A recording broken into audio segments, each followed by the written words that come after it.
Sa triathlon naman, nakatakdang isabak ng Triathlon Association of the Philippines ang mga Filipino elite triathletes para sa isang international training camp bilang paghahanda sa mga malalaking kompetisyong sasalihan ngayong taon.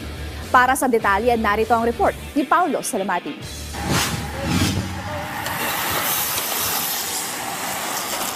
Walang oras na sinasayang ang Triathlon Philippines sa pagbibigay ng sapat na exposure para sa kanilang mga atleta upang masiguro ang magandang performance at pagbubulsa ng mga medalya mula sa mga ilang major competitions para sa bansa. Ngayong taon, isa sa programa ng Triathlon Philippines ay ang pagpapadala ng mga Pinoy elite youth and junior triathletes sa isang intensive training camp sa Portugal. Sa panayam ng PTV Sports, ibinahagi ni Triathlon Association of the Philippines President Tom Carrasco na bahagi ito ng preparasyon ng mga atleta bago sumalang sa magaganap ng Asian Youth Games ngayong Oktubre sa Bahrain.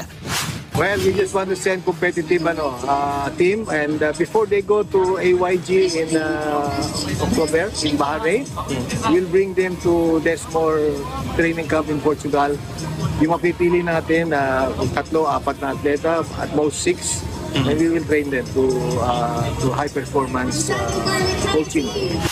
Maliban sa mga junior athletes, isasabak din ng trap ang kanilang mga senior athletes sa international training camp na kasalukuyang naghahanda para sa mga iba pang foreign competitions, kabilang ang inabang ang Southeast Asian Games ngayong Disyembre sa Thailand. We have to work harder. The Indonesians have improved a lot under the Brazilian coach, and Singaporeans are also moving up. So SEA Games going to be very challenging for us. And we will bring the team June to late July to another training camp, and we'll see what happens. Alam na natin sino yung mga kalaban, and we have to work harder. Sa kabila ng pagiging student-athlete ng mga national triathletes, patuloy pa rin ang kanilang pag-iensayo para sa mga nakalinyang local at international tournaments bago sumabak sa Asian Youth Games at SEA Games ngayong taon.